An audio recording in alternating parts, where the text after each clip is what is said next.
Ya, lo destacábamos en titulares. El 23 de septiembre es el día marcado en el calendario para que diputados del oficialismo y la oposición concreten hoy el ingreso de 3 acusaciones constitucionales contra los supremos Ángela Vivanco, Sergio Muñoz y Jean-Pierre Matus. El Partido Socialista es el que encarga la acusación en contra de la suspendida ministra de la tercera sala. En el caso del magistrado de la sala penal, de Jean-Pierre Matus, fue la bancada demócrata cristiana la que redactó el texto y en la derecha RN elaboró el documento de Vivanco y la UDI el del poderoso ministro Sergio Muñoz. Ahí con Sergio Muñoz hay razones distintas, no tiene que ver con los chats de Luis Hermosilla, pero la derecha decidió incorporarlo en este tren de acusaciones constitucionales que habrá que ver a partir de hoy cómo comienzan a tramitarse ahí en la Cámara de Diputadas y Diputados. Diana Copa, tú tienes el detalle, ¿cómo te va? Buen día. Estamos buscando el contacto ahí con Diana Copa, claro, conceptos fundamentales aquí, falta de probidad, intervención en nombramientos, en conformaciones de salas, en situaciones que revisten carácter absolutamente irregular y que son el punto en común en estas distintas acusaciones que se van a discutir, por lo demás, Paula, en medio de una agenda legislativa que se viene muy recargada. No solo porque están las agendas habituales en desarrollo, de seguridad, de temas tributarios, los pendientes en pensiones, sino porque para dentro de la semana tienen que ya despejarse el camino para el proyecto de presupuesto 2025. En los próximos días tiene que despejarse el camino para la reforma de la salud, está anunciada para comienzos de octubre, la gran reforma de la salud. Y está de por medio también el postergado anuncio referido a la condonación o alguna solución integral para el sistema de financiamiento de la educación superior, el famoso CAE.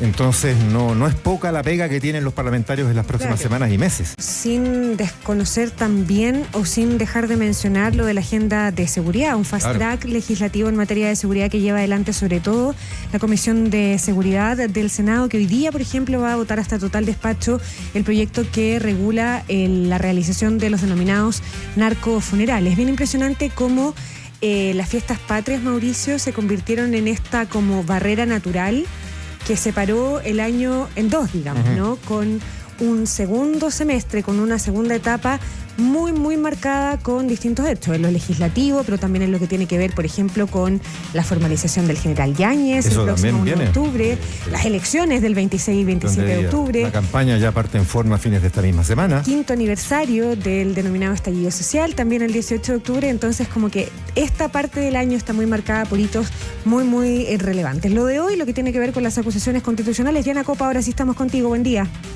Buen día, Paula, Mauricio, auditores. Sí, llegó el día porque un escenario sin precedentes es el que se dará a partir de hoy en la Cámara de Diputadas y Diputados. Como ya se ha anunciado, se presentarán acusaciones constitucionales contra ministros de la Corte Suprema por lo revelado en el caso Audios.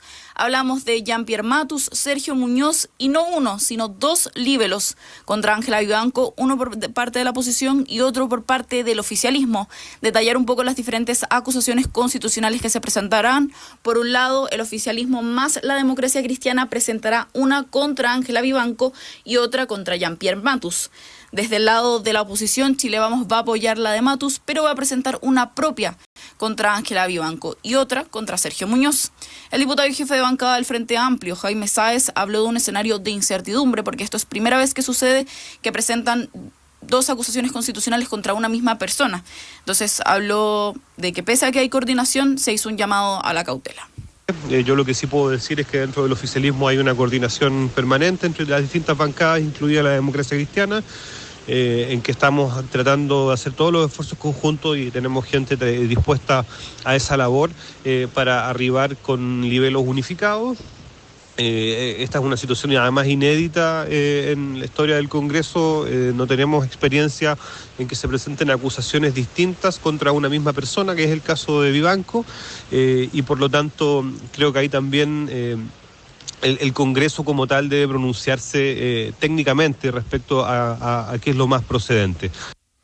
Bueno, el punto es que más allá de las razones político-jurídicas que están detrás regularmente de una acusación constitucional, Paula, Diana, es que tenemos una experiencia de acusaciones fallidas, de verdaderos fiascos políticos que se han cometido cuando sectores políticos y fundamentalmente en la derecha más extrema, republicanos, socialcristianos, han presentado acusaciones que no tenían los votos y se han convertido en papelones políticos y finalmente en fortalecimiento, por ejemplo, de las figuras a las que se pretendía cuestionar o sacar de sus puestos públicos y declararlas inhabilitadas para ejercer funciones públicas además por 5 años.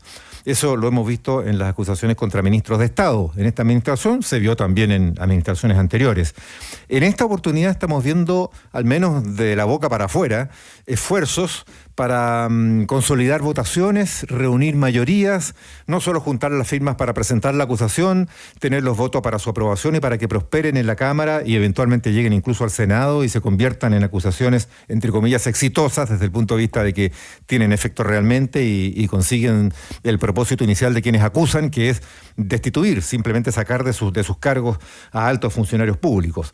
Se ve ese esfuerzo, pero por otra parte no podemos desconocer que esto es política y que se reúnen los votos, se conversan y de ahí es que surgen entonces estos acuerdos como para que haya una cierta coordinación en que tú presentas esta, yo presento esta otra, tú me das los votos a la mía, yo te doy los votos para la tuya, y eso empieza a cruzarse también transversalmente con los votos que se espera contar desde la derecha, por ejemplo, desde la oposición.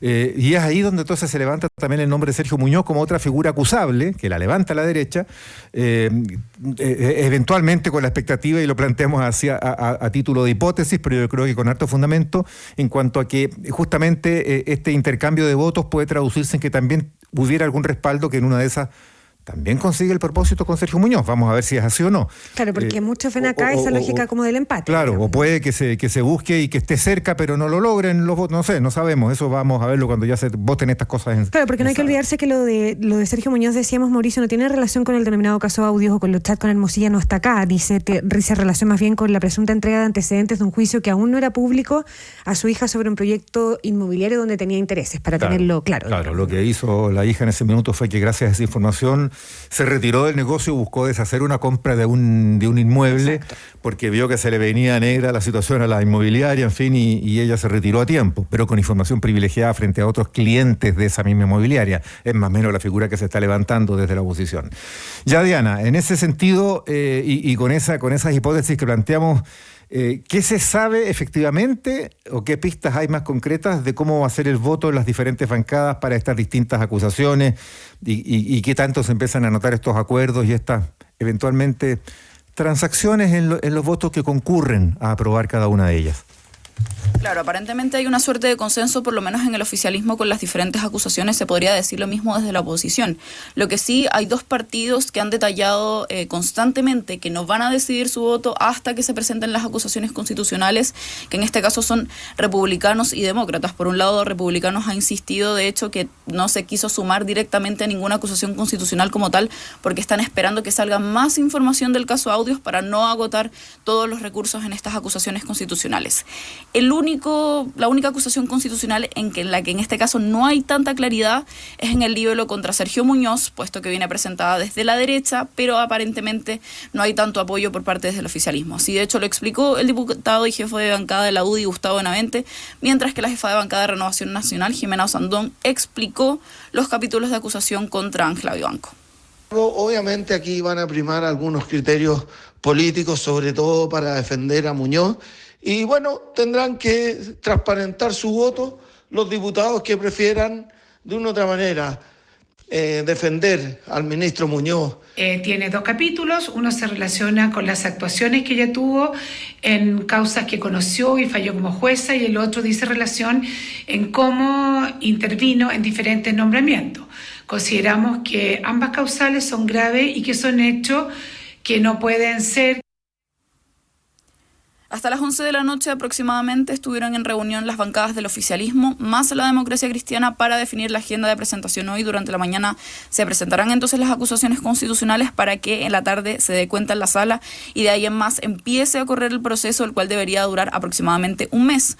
Un hecho que no ha quedado solo en el mundo parlamentario, sino que ha llegado a la opinión pública. Según la encuesta Black and White, 60% de los encuestados estima que las acusaciones constitucionales son pertinentes. Es una idea que refuerza el diputado de la ADC, Eric Aedo. El Poder Judicial, que vive hoy su mayor crisis en los últimos 34 años, que estos 2 ministros que le han mentido al país, que han faltado a sus deberes como ministros de la Corte Suprema, permanezcan en el Poder Judicial. La gente no cree hoy día en que la justicia actúe con imparcialidad, sino que obedece a intereses de grupos específicos. Ya lo decías tú, Mauricio, recordar que de tener el ok, estos libros en la Cámara Baja pasarán al Senado y de aprobarse ahí los jueces quedarán inhabilitados, por lo más destituidos por 5 años de ejercer cargos públicos. Estamos entonces a la espera de lo que podría empezar a ocurrir a partir de hoy en la Cámara Baja, Paula, Mauricio. Claro, porque lo que hemos dicho, que aquí se presentan las acusaciones constitucionales, se necesitan 10 firmas y uno podría decir, bueno, ese es el paso más fácil porque no es un gran número, digamos, pero después es un proceso bien complejo, que lo primero que hace es instalar comisiones que integran diputadas y diputados, y ahí también se ha puesto el foco en relación a lo que comentábamos antes con Mauricio, Diana, ¿no? O sea que en las últimas semanas, o en las próximas semanas más bien, podríamos ver hasta 20 diputados trabajando en paralelo en comisiones por cada acusación, digamos, ¿no? O sea, eso es lo inédito de esta presentación, porque en el caso de Ángela Vivanco hay consenso entre todos los sectores, pero aún van con acusaciones separadas, digamos. Entonces habrá que ver ahí también y los fundamentos jurídicos. La otra vez conversábamos con el constitucionalista Tomás Jordán y nos decía aquí el único argumento es el notable abandono de deberes. Hay que ver cómo las distintas bancadas dibujan la infracción a la Constitución en el notable abandono de deberes, porque hasta acá hablan de falta de probidad, de la intervención en los nombramientos y falta por ver el documento, falta por ver cómo van a terminar de cerrar esas acusaciones para que, entiende uno, en beneficio, lo que quieren las bancadas es que prosperen, digamos, ¿no? Todo esto, además, dicho sea de paso, en ese frente, el político, el de estas acusaciones que siempre se describe que tienen un carácter jurídico-político, como son las acusaciones constitucionales, porque en paralelo, recordemos, y eso también va a ser noticia hoy, porque tenemos pleno habitual de los lunes de la Corte Suprema, se sigue avanzando en los cuadernos de remoción, en las indagatorias internas, en la Corte Suprema respecto a las infracciones ahí de sus integrantes o de parte de ellos. Y por otro lado está también lo penal. Claro. Las investigaciones del Ministerio Público, que tienen mucho camino por delante, todavía están desformalizadas, no se atisba ni siquiera cuándo puede haber formalizados en estas causas, pero son investigaciones que está desarrollando el Ministerio Público en un mix de cosas que se cruzan unas con otras, donde hay distintos fiscales especiales incluso designados para encabezar esas investigaciones, y todo ello a partir del caso Audios inicialmente, el caso Factop en la previa, todas las derivadas después del llamado caso Audios, caso Hermosilla, y situaciones vinculadas incluso con los nombramientos de fiscal nacional en el pasado más o menos reciente.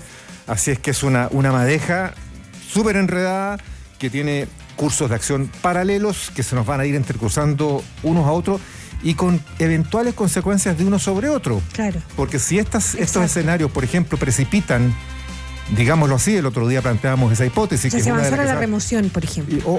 O se precipitara una renuncia anticipada, ¿en qué queda el cuaderno de remoción si ya se autorremueve una de las afectadas, como Ángela Vivanco, por ejemplo? Se ha dicho que no, pero eso siempre puede ser. Muchas veces el ministro Ávila de Educación, hasta la hora anterior a la que renunció, decía que no iba a renunciar, digamos. Entonces, claro, la acusación constitucional persigue un objetivo final que es distinto o que sigue su camino aun cuando la persona renuncie, porque en el fondo también no solo busca la destitución, sino también genera una inhabilidad. Una inhabilidad por 5 años para ejercer funciones públicas. Y tenemos el caso ahí del exministro Andrés Chávez, que fue acusado, y esa acusación prosperó después de que ya había dejado 2 meses atrás su cargo.